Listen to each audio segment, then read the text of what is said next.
Good evening, ladies and gentlemen. Welcome to another episode of the Rogue Wave podcast. I can say another because this is our second episode ever since we went from Secrets of the Sire into the Rogue Wave podcast.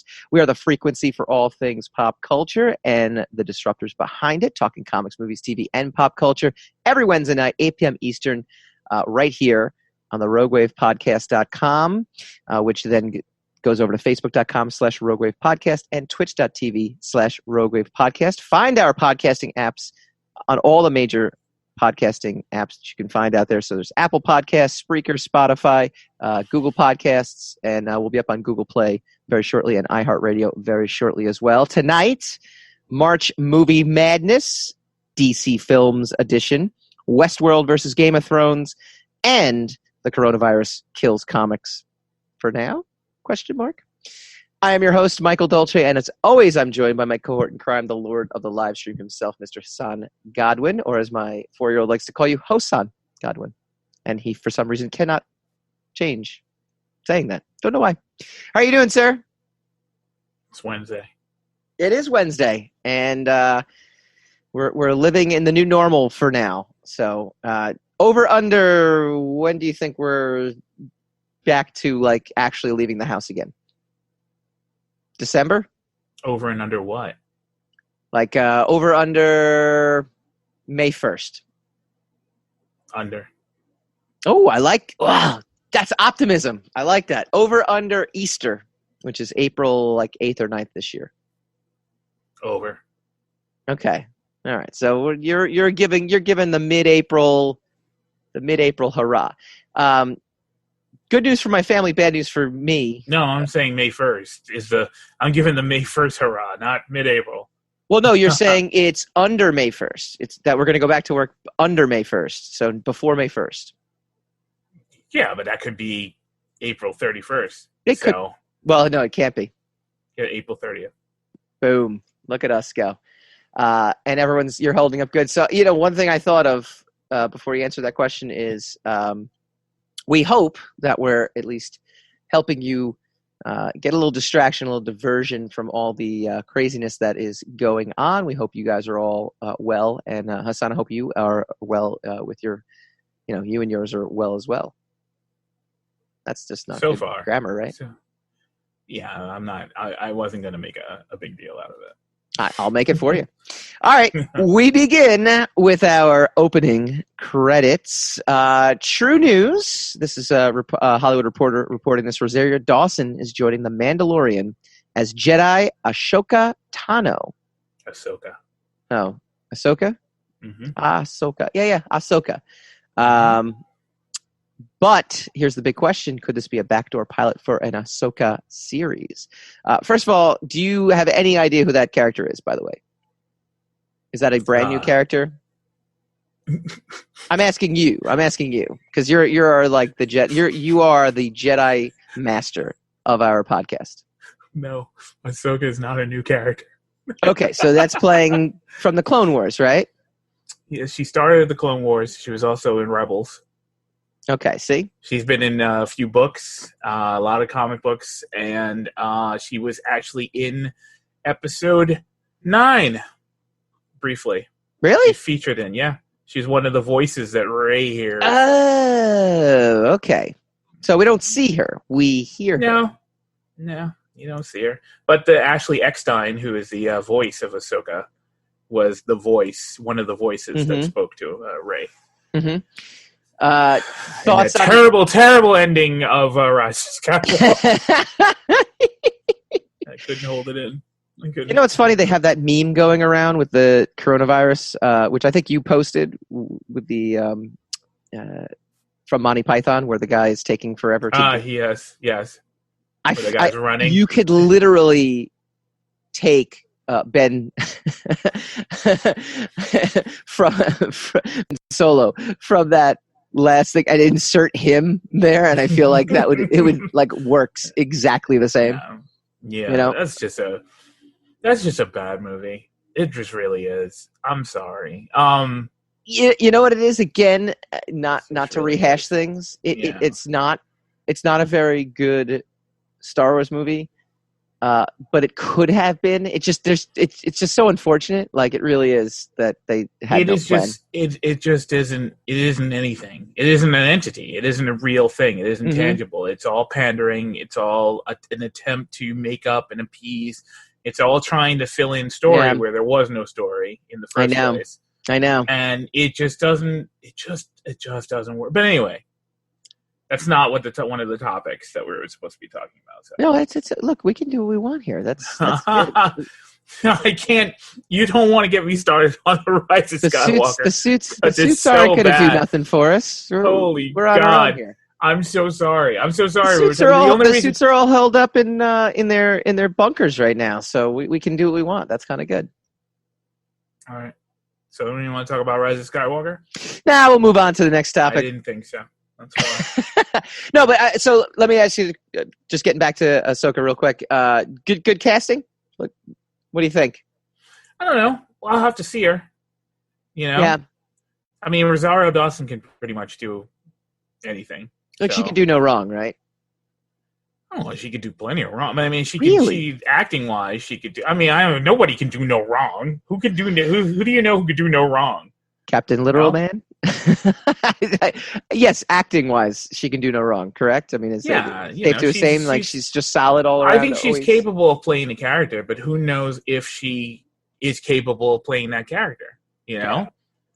I mean, that character it's like Harley Quinn. So, obviously, Margot Robbie was able to be the embodiment of a character that was originated as a cartoon. Mm-hmm.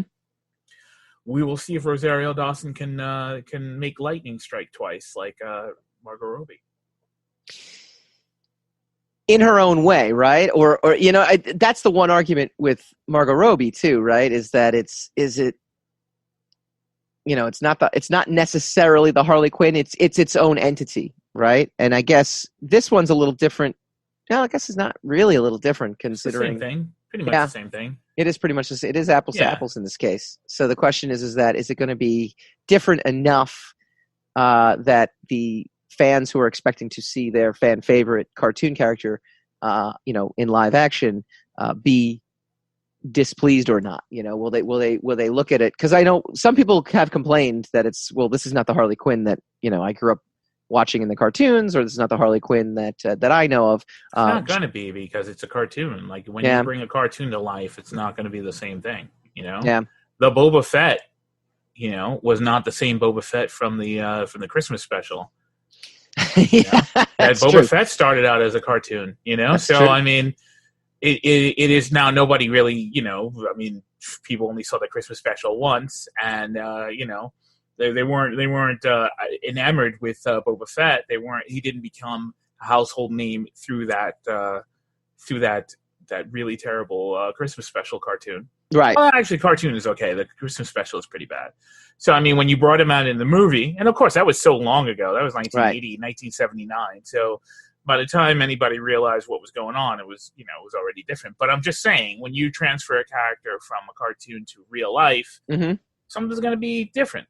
It's always going to be a little strange. It's going to be a little different. Yeah. I mean, look at Adam West. Well, we will, because he is part of our March Movie Madness DC films coming up next segment. I like your segue. Little early. We've got one other story to talk about right now.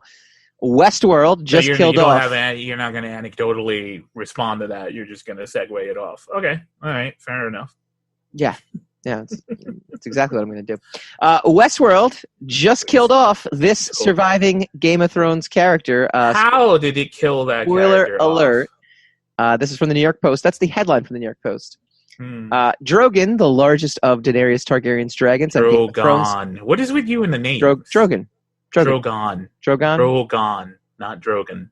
Well, it's not Drogan. I didn't say Drogan. Drogon. Drogon. They've pronounced it Drogon for almost 10 years. It don't matter now, because in a shocker, he meets his demise on Westworld. How did he meet his demise? This is, again, spoilers for anyone who is watching season 3, has not seen second episode. It was a couple days ago, though, at this point. Sunday's Westworld episode, The Winter Line, features a cameo from Game of Thrones creators David Benioff and D.B. Weiss, as well as Drogon, the dragon.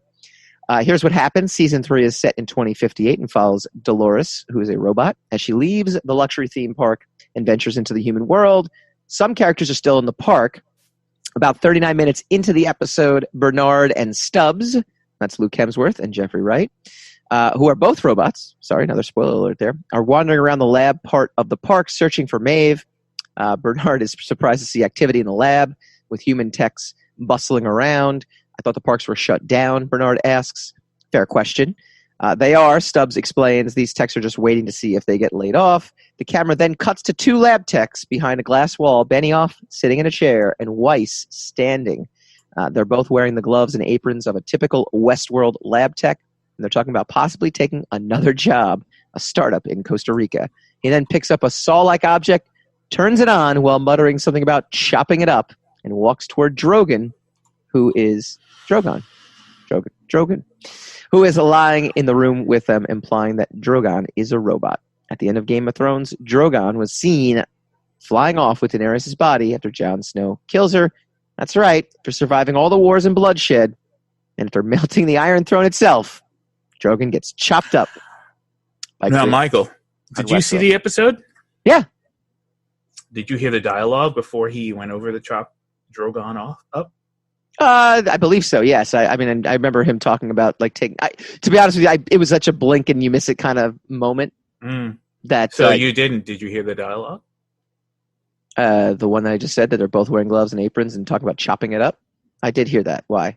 No. He said, "How are you going to get that to Costa Rica?" Oh, look at you! So they chopped him up and then they put him back together. So Drogon is fine. Oh. They chopped him up to ship him to Costa Rica. Here's the funny thing about all this, though, too, and the Post kind of does talk about this. In a general, public sentiment toward the duo, Benioff and Weiss, is not warm and fuzzy. They canceled their San Diego Comic-Con appearance, and that was upsetting to fans because they wanted a chance to explain their season 8 Fans finale. Wanted them to have an opportunity to explain it to them. I don't think they're anxious to explain anything to anybody at this point. Yeah, it's just funny because Westworld itself, I think you had texted me the ratings after last week's show too, significantly down. Yeah, and this one was down also. This one was down from the last one. Oh yeah. Well, I mean, look, we'll get to why, and I watched it because it's like hate watching. Obviously, at this point. obviously not that. I've come so. No, I actually, closely. Ironically enough, was drawing while that was happening. I have an art commission I have to do, which is great. Paying attention. He's just not paying attention. Well, it's tough because once again, Westworld, just what they did, and immediately it was like one of those things where I'm sitting there. First of all, Maeve is one of the best characters, so I was excited to see her again. Right, I was excited to, and the dude from The Punisher, he returned as well, and that was really awesome. And they threw in a couple little bones for you, but again, everyone just keeps coming back as robots. So, like, it's almost like, what's the point that no one can? I really think I said die. that last week. I think I made that commentary last week about it being really trite science fiction with one. It's a kind of a one note thing. Yeah. In the previous episode with Dolores, and how she just she runs around and she shoots everybody, right. and she's a super robot. How many times have we seen a super robot? Right. I mean, it would be fine if it allowed itself, in my opinion, my personal opinion, it would be fine if it allowed itself to just be a kind of, and I don't mean this in a negative way, as schlocky, but I don't mean that in a derogatory way. If it would just allow itself to be like an action story, an action sci-fi story, an action, which is essentially what it is. If now, it would just allow itself to be that, instead of trying to be so heavy, right, and so pretentiously dire with everything, and then it just doesn't, because it doesn't really have much to say. It doesn't have much to add to the genre. So by it being so pretentious, it's like a much ado about nothing. Not even just adding to the drama, though, or sorry, adding to the genre. Sorry, not even just adding to the genre. Look, not everything that gets created needs to necessarily tell you a new story. It just needs to hang on. I'm not. Hang on. Oh, I'm not there you yet. cut me off. Did you I'm cut not me there off? yet. But you don't I'm wanna cut actually me off. no. I'm actually reinforcing your own point, Yeah, but which you cut is me what off I'm to trying to do. reinforce my point. Yes, I will. Not everything has to be this most groundbreaking, thing that's ever existed. It can just be a new spin on something we've seen before. It could just be an entertaining spin on something we've already seen before. I mean, I've seen movies before where it's like, well, I've seen this movie before. However, I enjoy it and it's done well, so That's literally exactly what I just said. I agree with you, and that's why I'm Yeah, but you agreeing just with cut you. me off to tell me what I just said again. Yes. Westworld isn't even doing that. They're resorting back to, again, what time is this happening in? Because Maeve's storyline, again, is now taking place in between season 2 and 3 or during, and it's like, come on, guys. I said this to you last week when you proposed going into this rabbit hole of and I was like, come on, man, you know what it's going to be like. And 2 episodes in, it's doing the same. I mean, it's a little more linear than it was last season. Yeah, it does. But it's doing the same. It's pulling the same tricks again. It doesn't have to do this either. It doesn't have to. Again, this is the big argument after season 2. I just said that. Season 1 set up a rabbit hole of different storylines, to take your phrase right now, that you could have gone in, that could have been told in a linear way at this point. Maybe there's a flashback. Maybe there's a relevance to the flashback, but they don't have confidence in the actual genuine source material in the story in and of itself. Correct. So they have to dazzle you with the presentation. Correct. The way the story is told, and it's not working because it is so cerebral, it is so dense. And it's so unnecessarily dense. Yes. That there's no access point. Like, you cannot make access to it. And I don't care. I care more about Maeve than I do about Dolores. But oh my God, I can't stand Dolores. I can't stand Dolores. At this point, it doesn't really matter because it's like, okay, so like, are you going to pit Maeve against Dolores? Great. But they still, even when they had the opportunity to just go in there and enlist Maeve to go against Dolores, you still had to have a twist to it where it wasn't, was a completely different character pulling the strings. And now it's going to be a control battle between Maeve and this other guy who has got control over her. Yeah. And here we go again. It's going to be ridiculous. Yeah, I don't even know technically if Maeve is out of the simulation. Right. She's real, if anything. So, it's lost all over again. And look, it's the worst aspects of Lost. It's the worst gimmicks of Lost without storytelling, without narrative. Again, I wouldn't even compare this to Lost because Lost to me but I would righted itself. Well, no, to me, Lost righted itself as soon as they had an ending. You and Pat can have a long talk about that. If you want. I did. I thought it once it had a clear direction, it went in a direction and it did things that I thought were entertaining. And but here's the other thing too. I didn't need a PhD to watch it, and I also didn't need to really the level of focus that you need to watch Westworld is, like you said, unnecessary, and it's not something that I want to even partake in. It's not even amount of focus. It's not a reward for the focus that you put into it. Right. Okay. It's not really the focus. The focus is not a difficulty for me, at least. I don't have a problem paying attention to what I'm watching. But the problem is when you're paying attention and you see exactly what the reveal is or what the punchline of each one of these parables is, and you're like, oh, okay, so we're still kind of just doing the same thing. The robots are salty, humanity's not worth it.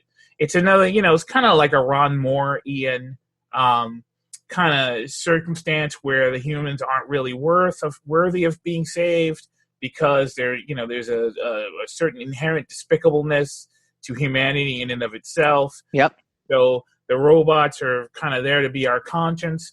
And then they're, but the problem is the robots are kind of learning from us, so they're kind of despicable as well, and they tend to and it's like, all right, okay, I got you. So then do something interesting while we're sitting here waiting. And then all of it is just like these long, sweeping, pretentious, like pan scans of like a future world and, future helicopters landing and drones and stuff like that. And people having People, the CEOs having market share discussions about like the viability, stock viability of whatever company after such and such massacre.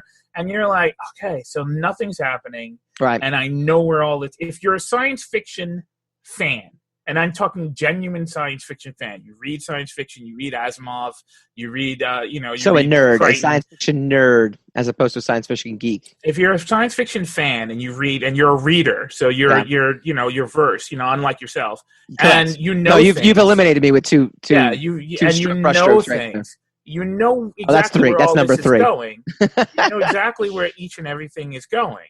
So the problem is, the allure is, tell me it in an exciting and dazzling way. Yeah, and they don't, and they're not. And not only that, they bring in two of the most hated people into fandom at this moment to do a guest cameo. I mean, look, it's the hatred of those two guys is ridiculous, and the world will figure it out eventually. The world's going to get over it, It's gonna get over it. So I mean, that'll be in the annals. That's a quarter in the machine. A footnote. Yeah, that's a quarter in the archive machine, and that's all. And that's pretty cool. And seeing Drogon was kind of cool. I don't know why you didn't realize that he wasn't dead, but that's okay. Obviously, you don't pay attention to what you watch, but that's cool. I saw it and I go, oh, that's neat, and I put my head back down. But then the whole point. Drawing. The whole point of your segment is that he's dead, but he's not dead. No, that was the New York Post. The New York Post doesn't know what headline. the hell they're talking about either. So what a shock! It's the New York Post. I don't know. I have a great New York Post story that I'll talk to you about off air. Tell me during the break. I will tell you during the break. All right, when we come back, Hassan brilliantly segued it earlier. We've got the movies. We've got the seeds. We got the bracket. It is time for our 4th annual March Movie Madness DC Films edition when we come back.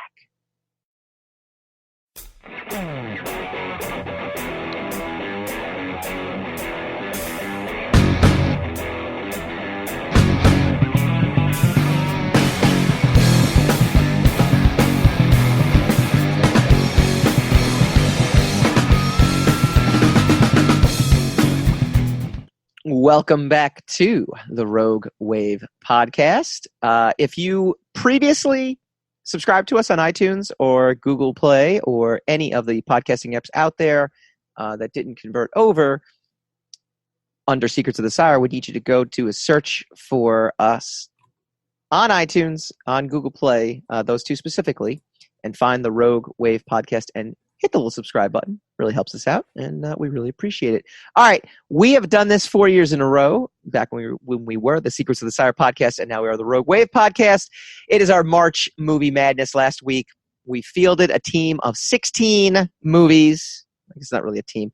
A set of 16 films, and today we unleash the bracket. We have Superman 1 taking on either Batman Returns or the movie Red.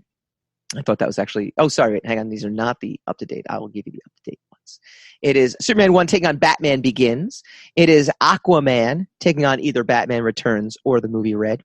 It is Batman 1989 taking on Batman 1966 in the Earth 149 bracket. The previous bracket was the Earth 148 bracket. Basically, I typed in DC Earths, and these 4 came up, so this is why we're naming them what we're naming them. Take that, DC fans. Keep it moving. Shazam taking on either Batman Forever or V for Vendetta. So in the case of Batman Returns and Batman Forever, first of all, there was a ton of Batman movies, as it turns out.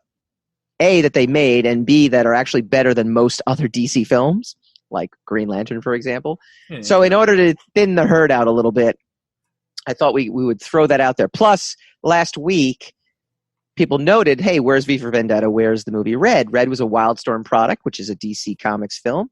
V for Vendetta was Vertigo, which is a DC Comics film. So in order to not lose those films, plus to give it a little more variety, because quite frankly, like I said, there's just a ton of Batman movies, I decided to throw a little wrinkle in and add them in a play-in game, which is what the NCAA does anyway. They do a little play-in game. It's like you made the tournament, and now you have to play again to make the tournament. It's very exciting. The Earth 1-5-4 bracket, Dark Knight versus Constantine, Joker versus Watchmen.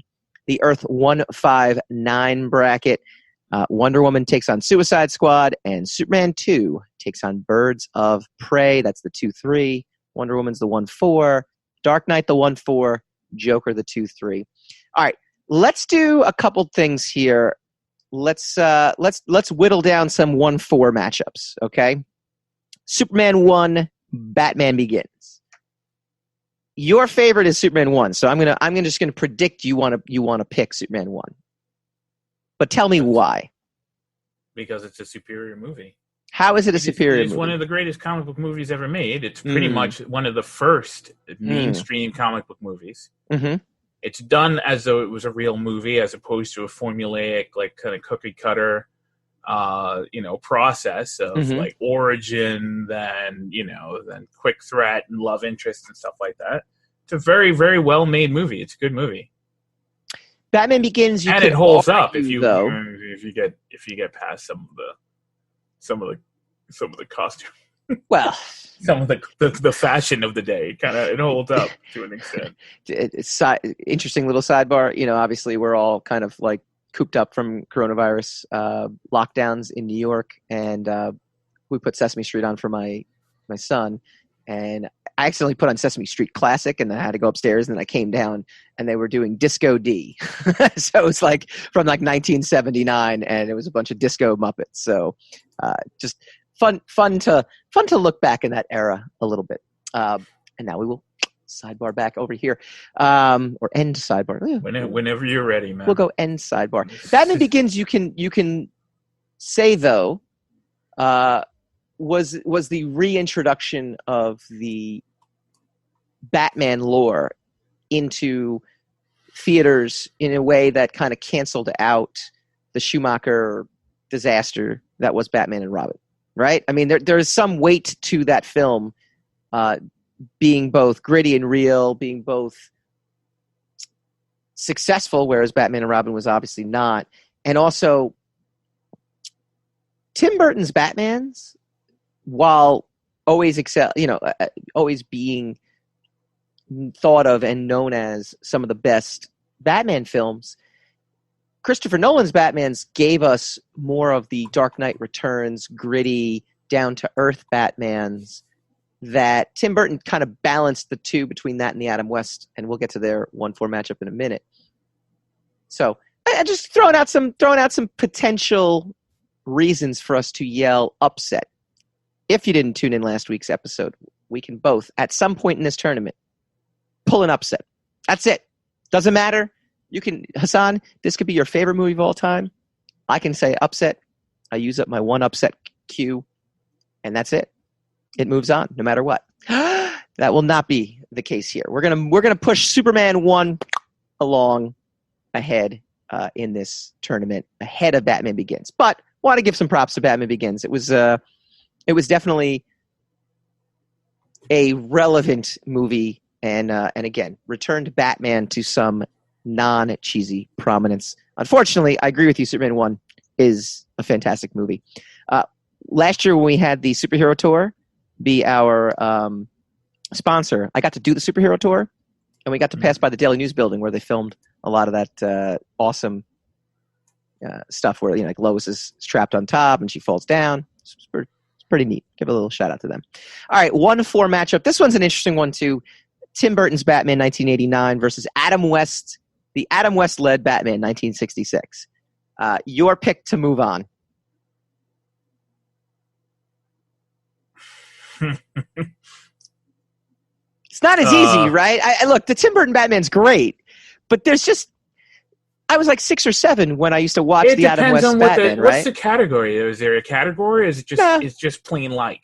It's just like and dislike. Yeah, it's like and dislike. We can't get very nuanced with DC films because there's just not enough there to get nuanced with. I will say Tim Burton's Batman. Yeah, I will too. It pains me, but that's why I kind of put these two up against each other in a It's way. just, if it's just a like-dislike thing, I have a lot of nostalgic memories about that movie. So, so that was, I have a lot of nostalgia for the Adam West Batmans though too, because that TV series to me was like when I was like 7 years old. I was literally running around my downstairs. I made like a Lego Batarang, which really just turned into be like a boomerang, and like I wanted to be a superhero, and I used to religiously. I wanted to watch every single episode of that Adam West. Not be sharing this story. But why? Right. When you're 7. You're 7 years old watching it. Really. I also love the Monkees. You're gonna rail on that? I bet you love the Monkees. I did love the Monkees. How did you not love the Monkees? I have no doubt that I don't know who the Monkees are. I didn't know. You don't know who the Monkees are? The Monkees were not my watching regiment when I was a kid. I didn't watch the Monkees. Yeah. Hey, we're the Monkees. People say we monkey around. I know around. Who the Monkees are. I know. Last Train to Clarksville. Excellent. I know they were a ripoff of the Beatles. They were a manufactured version. They were a boy band. They were the very first boy band. Mm-hmm. That being said, Neil Diamond wrote some songs for them. Some legendary songs. I got to be honest with you. Some really good ones. Michael Nesmith eventually wrestled Control. I got to interview Michael Nesmith. Nice guy. Nice guy. Hoorah for the Monkees. Hoorah! I can't believe you're pooping on the Monkees. And you're pooping on the Monkees. And you're pooping on Adam West. I never watched the Monkees. And I didn't poop on Adam West. Don't make me use my I didn't say upset here. that Adam West was bad. I said if it's a choice between the two, I would choose Batman, the Tim Burton Batman. All right. Don't put words in my mouth. We will also choose that. All right. Another 1-4 matchup. Dark Knight, which you do not like, versus Constantine. Now, Dark Knight, I believe, won our sequels March Madness a few years ago. 2 years ago, we did best movie sequels. The Dark Knight ended up triumphant over Logan, I believe, which was our final two. Don't check the archives; they're down now anyway. You should have checked it before we did the show, though. Well, look. That was a due diligence. If we ever get to the point where people are like minutely checking back our archives, that we've officially just to rail us. You still won't. You'll leave it up to them to check. Well, of course I will. But I'm just saying, if we get to the point where they start, our quote unquote fans start doing this just to poop on us, then we've officially made it. So it's a win-win one way or the other. It's win. I don't have to do the work, and it's a win on the other end where we know we've now officially made it, where someone will find this. But anyway, Dark Knight versus Constantine. When I envisioned us doing the upset special, right? One of us gets to yell upset and move a movie ahead. I envision you using it on the Dark Knight. I don't envision you using it in the first round, though. Am I right or am I wrong? I'm not going to use the upset. Okay. You're not going to use it at all? I hope you use it at some point, because we'll see. It depends on if there's an upset. Okay. If I told you I will use it, then it wouldn't genuinely be an upset. That's true. That's very true. Well, I appreciate that. That's very. Jesus Christ. That's good. Okay. So, Constantine, I can't conceivably move this. I'm going to go Dark Knight. Right? We're going to move Dark Knight along. This is a chalk bracket right now. Dark Knight moves on. Right? Sure. Any naysay? Okay. Final 1-4 matchup. Wonder Woman versus Suicide Squad. I actually wavered here because I almost put Birds of Prey versus Wonder Woman, but I didn't want to stack the deck there. I think we can all agree Wonder Woman moving on, right? Is there much of an argument aside from the fact that we got a movie representation of Harley Quinn? We got to fall in love with Margot Robbie as an action movie, comic book movie star. I don't think there's any other redeemable qualities to Suicide Squad. Yeah. Wonder Woman's fine. Okay. Move on. All right, so we're moving that on. This is where things get interesting, the 2-3 matchups. We're going to start in Earth 159. Superman 2 versus Birds of Prey. I actually love Superman 2 way more than Superman 1. I enjoy Superman 1. I like Superman 1. Superman 2, to me, though, all kneel before Zod. I don't know, man. I think that's the superior Superman film. Mm-hmm. I also think it's way superior to Birds of Prey. Can you give me it's a funner film, but it's not Superman because I mean he murdered the three of them, and he uses these ridiculous powers that he doesn't like. The cellophane S. I don't know what the heck that was, and I didn't want to use that the was word his web heck. shooter. That was his web shooter. Whatever. And the white lasers that come out of his hands, and holy God. Just De Laurentiis just like, nah, I do what I want. I do what I want here. I do what I want. It's mine. I do what I want. Richard Donner, poo, I spit on you. I make a the Richard Donner cut, though, is pretty good. Ooh. It is good. It's not good after 30 years of watching Superman's 1 and 2. It's not a superior, it's not a superior alternative, in my opinion.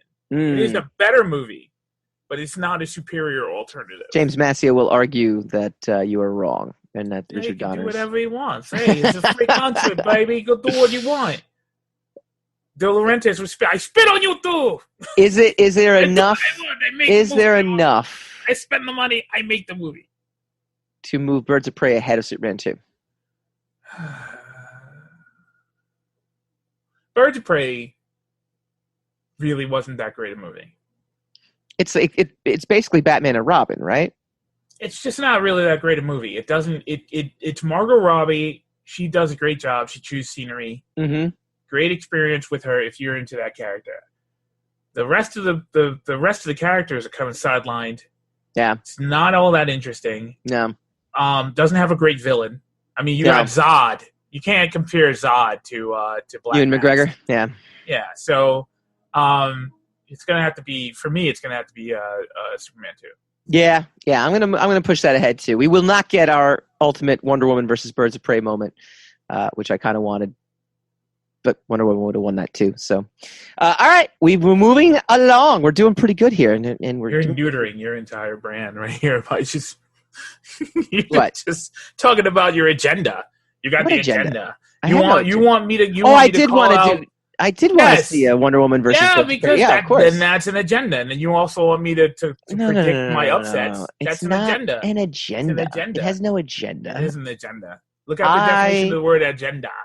It is an agenda. Yeah, agenda. But you always use it in a negative connotation. You always take it as a negative connotation. That's right, I do, that's because I know you. Because I know you. I know exactly what you're trying to do here. You cannot dictate. I know exactly what you're trying to do. You cannot judge on my intentions. You can't do that. I have an agenda to do so, and that is my agenda to do so. See what I just did there? That's you and your agenda problem. You got that agenda problem licked. Earth 154. Ooh, I like the reference to last week's show. Joker versus Watchmen. I thought this was a good pairing because you have two kind of out-of-the-box DC films going up against each other. I know you kind of... Look, I won't say that Watchmen is necessarily a bad film, and I actually think it's too faithful an adaptation that it doesn't work as a film simply because there's too much reverence. Sometimes you have to kind of take an ultimate spin on things and do things a little bit differently. He does do that where, spoiler alert, he does not, he makes Dr. Manhattan the villain at the end of the movie, and that's a necessary twist. Dr. Manhattan's still kind of the villain at the end of the story. Depends on your point of view. He doesn't do anything about it. Right. He just goes along with it. So right. He's still the villain. He's as much the villain in the comic book as he is in the movie. Because right. He's not the one who did it. Same culprit. Yeah, but then is the owl then a villain as well too at the end because they go along with it? Yeah, to an extent. I don't know. That's tough because then you're jeopardizing. No, the owl and Rorschach are not because they actually tried to stop him. They did try to. They did not succeed, though. They didn't succeed, but they tried. And Dr. Manhattan half-heartedly tried, and then he got waylaid by the logical conundrum of the whole thing, and then he killed Rorschach. Well, that's true. Okay, so yeah, all right. I give you that. No, I give you that final act. I think actually does signify that he is. You could categorize him as You could definitely categorize him as not the hero, but yes, by killing Rorschach, that is a step further. Like, to keep Silk it quiet. Spectre and the Owl, right? Silk Spectre and the Owl just kind of go into hiding, and they're kind of like, okay, we're damned if we do, damned if we don't. So there's inaction behind what they do. Mm-hmm. Twitter would probably blow up at them, though, just because. 30 years later. You're saying they would get canceled?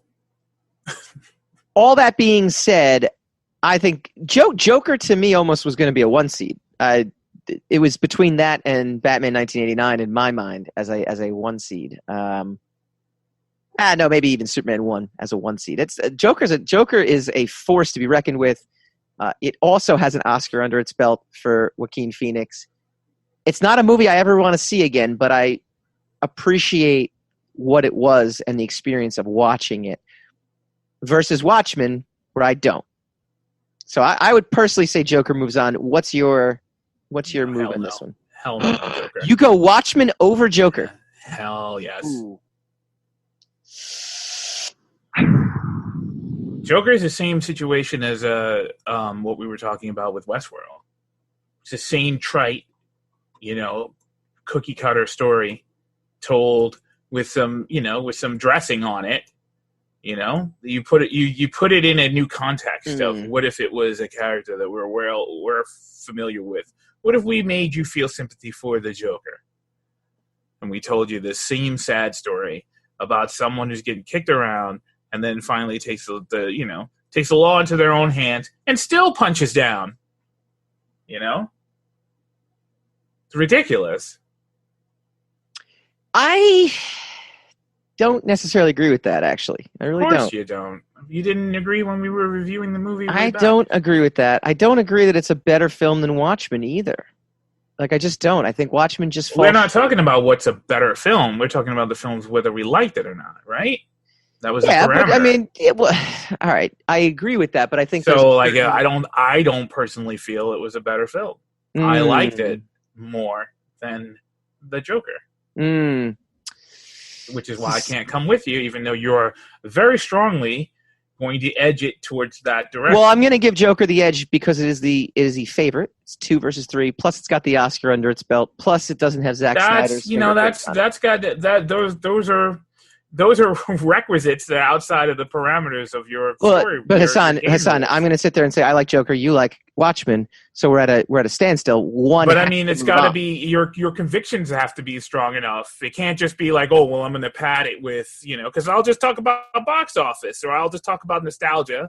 Okay, great. So Joker's box office crushed Watchmen's. But that's not the Joker, and we can also say that the director said it's probably not even really the Joker. So it's all a lie in and of itself. It's not even a real, genuine film about the Joker. It is a DC film, though, so it counts in our bracket. And I'm going to go with Joker over Watchmen. But it's not technically about a particular... Yeah, I mean, I'm not talking about... Let me ask you a big question. I'm not trying to change your mind because I don't really give a damn. But I'm saying if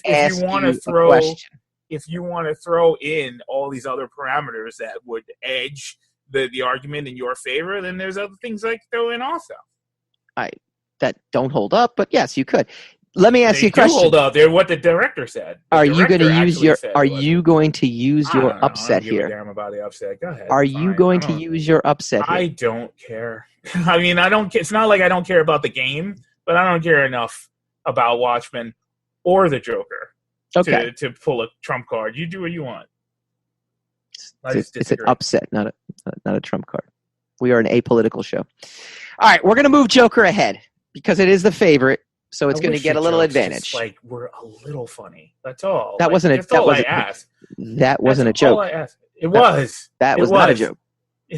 I am dead serious. We are an Trump card. Trump card does not refer to the president. In these volatile times, you are a moron. Keep going. These volatile times. Stop demonstrating your buffoonery and keep going. All right, we close out with the final two here, which I think are really great. Now, again, last week I did neglect to bring in V for Vendetta and the movie Red. So the two movies that we had the most debate about last week were Batman Forever and Batman Returns. Plus, there were so many friggin' Batman movies, so this is a good way to thin the herd potentially. I'm a huge fan of Batman Forever. Huge fan of Batman Forever. I enjoyed it. You are. I enjoyed Jim Carrey as the Riddler. Of course you are. I don't care about Two-Face, so I could care less about Tommy Lee Jones's rendition of it. There's a nostalgia for it. But that being said, I put it up against one of my favorite graphic novels of all time, purposely. And then I threw it out there on Facebook as well, too. And the majority of people, just to give us a little bit of an edge, picked V for Vendetta. I will not disagree with them. I can't imagine you're going to disagree with them either, right? You're going to put V for Vendetta ahead of Batman Forever? Hell yeah. Okay. The majority of people said, I'm going to give you the one reason why V for Vendetta as a movie failed it for me is that unlike Watchmen, which did not. I'm gonna pretend to care when you. I hope you do. Elaborate. Well, you do every week, so you do a good job. I'm practiced at it. I'm very good at it by now. You do a good job. All right, let's hear it, Michael. Tell me exactly why you believe. I'm listening. Very good. God, I hate you sometimes. All right, whereas Watchmen was too faithful to the graphic novel, V for Vendetta decides to not be faithful at the very end. The very end, sorry for anybody who has not seen this movie, it's been out for 15 years or maybe 14 years or 13, I can't remember. 06? 08? I don't even know. It was one of the O's. Yeah, it was definitely an O movie. It was an aught. It was one of the aughts. That's an O face, yeah. The very end, so the graphic novel, the whole idea of the graphic novel is he or is he not her father? And in my mind, he is. And even if he's not, it's still, there's a relevance to the father figure coming back, and there's a father-daughter, relationship. The movie decides, because they want to get female butts in seats, that he loves her, and that's why he plucked her out, of the masses and saved her and took a liking to her, and then put her through some of the most brutal mental and physical tortures known to man. Wait, and that would make more sense to you if that was her father than if it was someone who loved her? Yes, absolutely. I think there's something about having her understand what he went through, that there's a certain teaching aspect to it. You don't quite do that, in my mind, to someone that you kind of love. Like, it just doesn't make sense to me. But also, it just doesn't make sense to me in general. It defeats the whole purpose of the book, in my mind. But they needed to get female butts in seats, so the executives were like, make it a love story. We'll release it on Valentine's Day. It'll be fantastic. And so you think Batman Forever is a better movie? No, but for that reason alone, I just wanted to throw that out there. So we will push V for Vendetta along in the play-in game. It will take on Shazam. And that wasn't even hard. But I wanted to get all that out there. You know what I'm going to do? I'm going to pretend to be interested in your opinion more, because then I'll get more things happening my way. So, yeah, all right. Look, I enjoy Batman Forever more than I enjoy Batman Returns. I think Batman Returns is horrible. But I can understand why it's not a great film. Like, I can understand it. I can understand why it's not a great Batman film. I just happen to really like it. You know what I mean? That being said, I will push V for Vendetta in ahead of it in the play-in game. It'll take on Shazam. Now, well done, Michael. I'm glad I listened to your opinion. In this, I got to go with the favorite in this one. But can you give me a reason V for Vendetta should push past Shazam? I thought Shazam was a breath of fresh air. I thought it was a really good opening outing for a film, and especially given that it's a DC film, I thought it was actually pretty good. For me, it's an okay film. It's an okay film. I don't think it was better than V for Vendetta, so I wouldn't push it ahead. Okay, because I mean, at the end, it becomes it takes on the tropes of it makes the mistakes of a lot of other origin superhero movies, right? So at the end, he turns his entire family into a bunch of spoiler, and into the other gods, and and then all of a sudden, even though the entire movie he spends the entire film trying to figure out how to use his powers and what he's good for, whatever, his entire family are able to expertly use their powers against the deadly sins. It didn't work for me. Okay, I liked it. I liked it, and I liked the cast. Yeah. I really do like the cast. I wasn't that enamored with Shazam himself. I forget the actor's name. Damn. Oh gosh, you just got me. Yeah, I wasn't that enamored with it because I think it was a little too cute. Because I remember Shazam from the comic books. I remember, and then the last impression of Shazam I had, the last really good one was from Kingdom Come. Zachary Levi. You know? Zachary Levi, yeah, that's him. And I liked him, but I think it was so obvious he was in a muscle suit, even though he's a built guy. He's very ripped. Yeah. It was so obvious that was a fake. Like to me, it didn't look right. I liked it. And I agree with you. It's a breath of fresh air, but it wasn't better than V for Vendetta for me. Let me ask you a question for V for Vendetta. The flaw that I had with it. Did you share the same flaw or no? About the story? About it not being... Yeah. No, because I read V for Vendetta after the movie. So when I read the comic, I was like, oh, that would make it... Do you know what's amazing? Probably 2 of my top 5 graphic novels of all time, Watchmen and V for Vendetta. You watched the movie first. Mm-hmm. I wasn't a DC fan when I was a kid. I didn't read DC comics. When we were at Wizard, though, that was like you had any comic at your fingertips that you could read. Not necessarily. I was in accounting. I was not allowed to go into the vault and just pull books out like you were from research. Shout out to Dan Riley, who ran research and was the keeper of said vault of comics. Mm-hmm. One day we'll do an entire podcast. We will do a Wizard reunion podcast. But I didn't even come to appreciate. Now I started to appreciate Batman in '91 when the movie came out. Yeah. And that was a bonding experience with my uncle. True in that sense, yeah. Because I watched. Of course, I watched the Adam West show, but then later I was thoroughly schooled by all Batman experts that we were not to utilize the Adam West Batman as any kind of reference to anything because it was a travesty in comparison to the actual comic book in and of itself. And, watching the 1991 comic, that's how I was exposed to it. I became enamored with it because of that movie and also the animated series. Yeah. And then I started reading the comics. And then I started getting into, and then I read The Killing Joke and I read all those, in year one and, The Dark Knight Returns and in transition. So it wasn't until after these other, tremendous pieces of comic book material came to my attention that I started actually reading them for what they were. Yeah. But when I was a kid, it was a matter of coolness whether you read DC Comics or Marvel.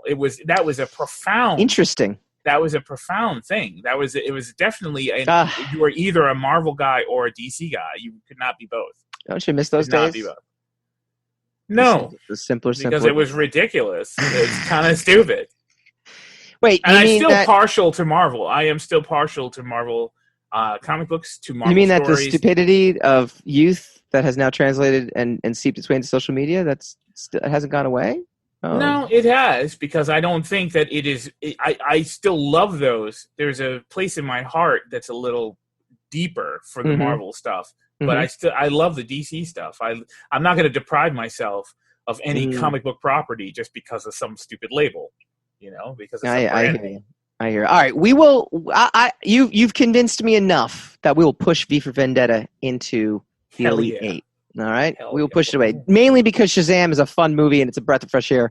But I think the level of depth that it goes into, V for Vendetta, I still love it as a graphic novel, so it's enough for me to push it ahead of Shazam. And our first upset of the day, it's not an upset special, it's just an upset. 3-seed, actually a play-in 3-seed, V for Vendetta, moving on into the Elite 8. All right, final matchup before we go to break. Aquaman takes on either Batman Returns or the movie Red. I freaking love the movie Red. I love it. It's not even just I love it. I remember watching it. I watched it like a year after it came out. Just a fun movie. John Malkovich is just so hilarious in it. Batman Returns is a slog of a movie that at its core has Batman killing, which is, again, not what Batman's supposed to be doing unless your name is Zack Snyder. Like Superman 2. Very true. Very true. Well, I thought Superman 2, didn't he just put him back into the space? He threw them all down into the bottomless pit of the Yeah, so they're not dead. They're just kind of down there. What are they then? They have no powers. They were human, so they're down in the bottomless pit of the Fortress of Solitude in a frozen tundra. Maybe a Donner Party kind of thing going on down there. Alive. We are alive. No, you never know. Boba Fett got swallowed by a, sand beast of some kind, and he's still alive, so, we'll see. Getting back to this, I don't know. But I think Red is an easy shoe-in over Batman Returns. Tired, extremely dangerous. What do you think about Red versus Aquaman? Wait. No. Batman versus Batman Returns first. Yeah, I can see Batman. I can see Red beating Batman Returns. Right? Mm-hmm. I think so. I think it definitely. All right, good. We're gonna move that past. Take that, Andrew. Likes Batman Returns. Not on my watch. Not on my watch. I posted that on Facebook too, though, and mixed. I mean, it was like Dennis Galero thinks Batman Returns is the greatest Batman film of all time, unless he was being sarcastic, which I can't tell through social media. He did not put a smiley face and/or He's allowed an exclamation point. He's an adult and stuff. He's allowed. And then others were like, "No, Red was clearly better." So we're gonna push Red ahead now. Red versus Aquaman. That's why you don't ask other people their opinion. That's the trick right there. Well, we needed a bipartisan. Now next week, by the way, just not to jump ahead, but next week we're going to get a surprise special guest in here. This is so that we have a third voice in our tournament, because at this point there's nothing to dictate which gets moved forward. So. If we come to a standstill, and we need a third voice. Yes, yes, he's a surprise special guest. It'll be amazing. I haven't actually confirmed or booked anyone yet, so don't quote me on it. But we're gonna get him. Don't worry. It's a him I have in mind. Could be a her, but it's not. Aquaman versus Red. That's a tough one, right? I think that's tough. I think it's a little tougher than that. No, it's just Aquaman, plain and simple. Mm-hmm. Jason. Also, because of if you want to pad it, Aquaman was the underdog. Aquaman was a middling DC character. Yeah, that was a joke in Entourage. Okay, yeah. The whole Aquaman movie was a joke in Entourage. Yeah, it had Jason Momoa in it, who everybody loved, but didn't have a lot of box office success. Up to that, if you count his Conan movie and a couple of other attempts, although he's been working his butt off doing a lot of stuff. He's all over the place. Yeah, and it's a DC movie, which they weren't doing that. They weren't averaging. I mean, it did have Wonder Woman just before that, so the trend had changed a little bit. Yeah, but for Aquaman to hit the $1 billion club, over Superman. Over Batman versus Superman, over Wonder Woman, over all those other characters, to be the first of those movies to hit $1 billion. Yeah, come on. That should move it ahead.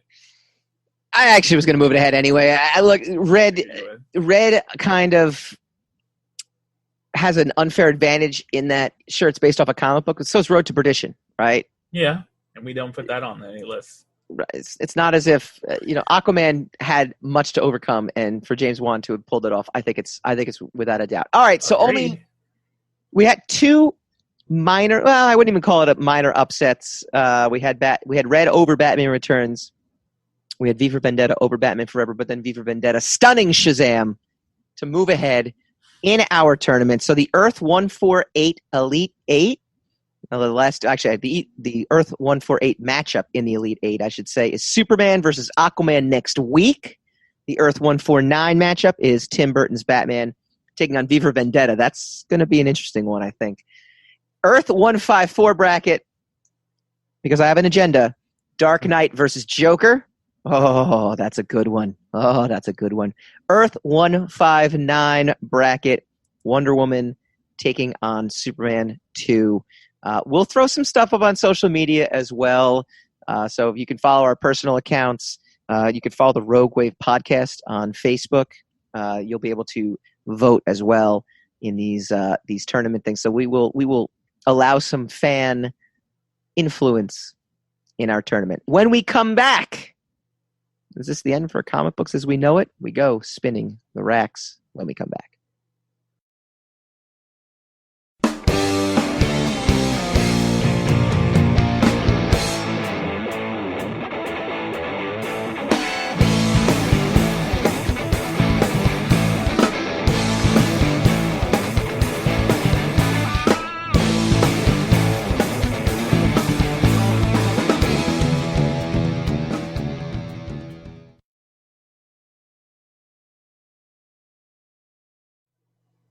Welcome back to the Rogue Wave podcast, the frequency for all things pop culture and the disruptors behind it. Every week, we like to give you the insight into the comic book world that will soon translate into the film and TV world that you have come to know and love. We call this segment Spinning the Racks. Spin the rack, spin that rack.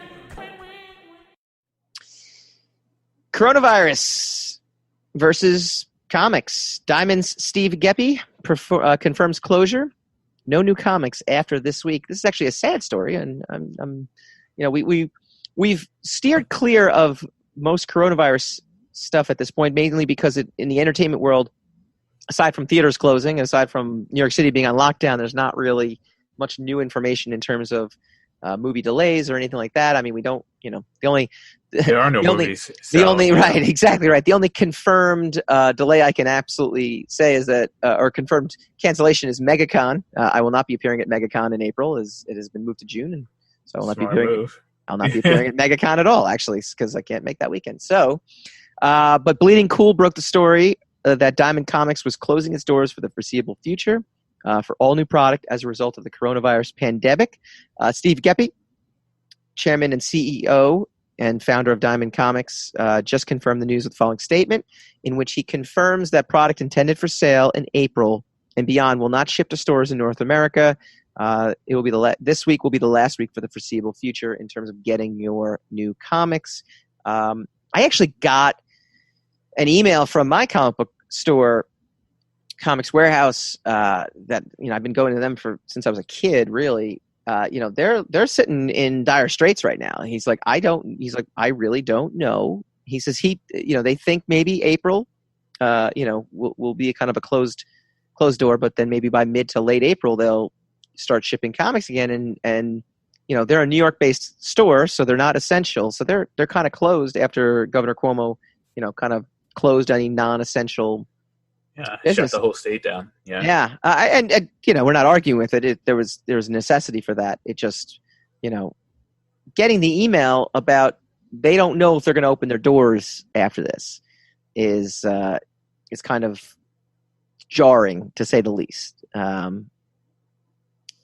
mean, I don't know. I know you're not necessarily shopping on a regular basis in any particular store, but the idea anytime the entire medium is in jeopardy, an entire wing of the medium is in jeopardy, something that we've been following our entire lives, then that's a significant thing. That's no small thing. Even if I don't collect comics, even if I don't buy comics or whatever, I don't consider it a small, trivial thing that print might go out of business, Yeah, so. No, and our friends at Funny Business in Nyack, New York as well, too, where we've hosted some live shows. I was thinking about those guys. Yeah, he's on Instagram. You can go follow at Funny Business. On his Instagram, you can look them up, and he's been doing a bunch of IGTV videos since his store closed, and just talking about, So his store is closed. They have to be. Yeah, I mean, it's non-essential. I don't know about like going out of business closed. Just he's closed. I mean, he literally can't be open right now by law. So I know he does some eBay business. I know the folks at Comics Warehouse do eBay business. I know a lot of people out there are trying to do some eBay business, but there's no new comics. So My guy's actually having a curbside sale, on Saturday. On Saturday, he's going to have a curbside sale. Basically, he's going to participate in some comic book takeout. It's like, but basically, you have to go and get your comics. So, it's a crazy time right now with everything, and so. Hit us up. I know there's Plan C Distribution is a Facebook group that I was invited to. So go look them up on Facebook. I think they're trying to do something for the comic book industry. I know a friend of the show, Tom Hutchinson, with Big Dog Inc. is also trying to help out as much as possible. I know there's a bunch of things, but hit us up, facebook.com/Rogue Wave Podcast. So what do you think, though? Do you think it's going to come back? Do you think it's the comics will come back. The question that I I mean, if Diamond was making it sound really dire, it's like comics are over after this week. I mean, that's pretty. They didn't. I mean, of course, every business person is going to always leave a door open for the. It's the question of the physical comic book, because digital will continue on. I mean, that's the whole thing. All right, if Marvel and DC decide to publish the comics that were supposed to go out in this month digitally, and people start consuming it digitally where they didn't before, then they're probably not going to go back. Then comic book retailing as we've known it is going to be thin. It's not going to be dead, but it's already thin, right? It's already been on its legs, on a back foot, right? I think yes. I think yes, but not as dire yet as we kind of imagined it to be. Yeah, but this might push it over. Correct. This could push it. Correct. This, you're going to see the bigger stores like the Midtown Comics will survive.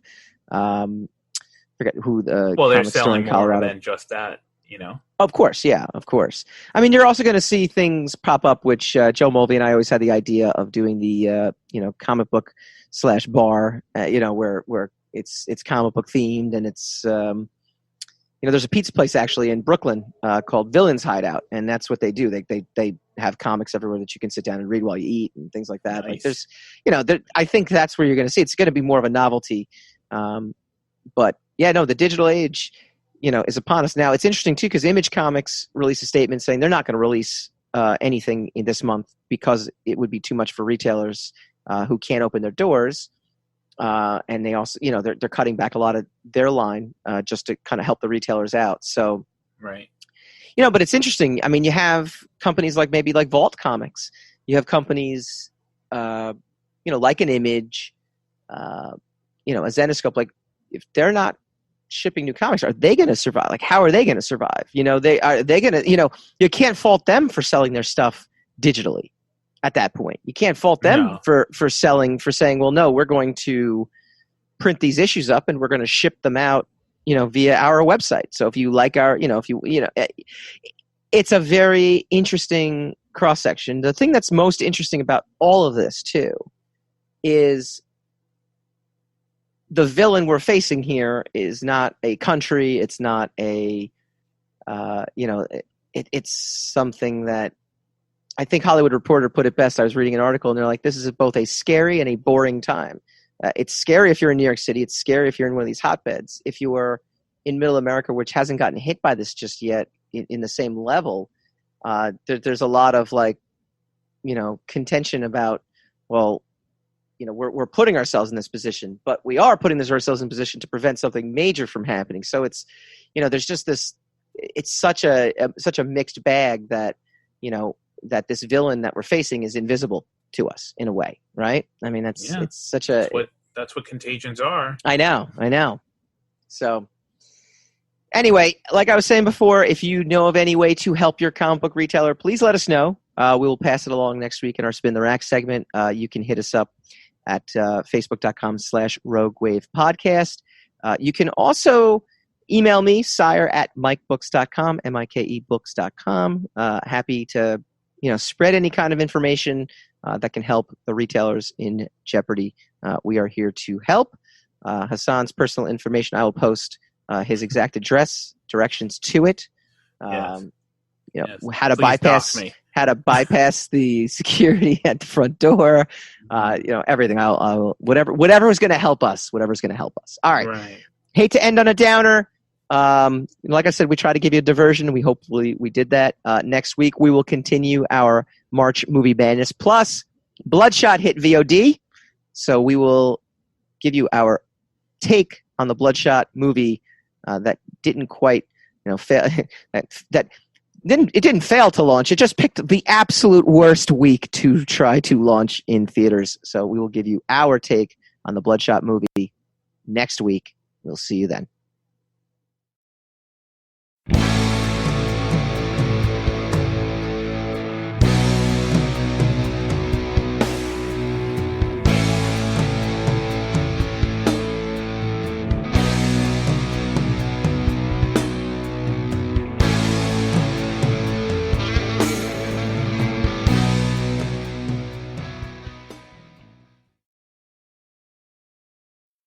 Wave.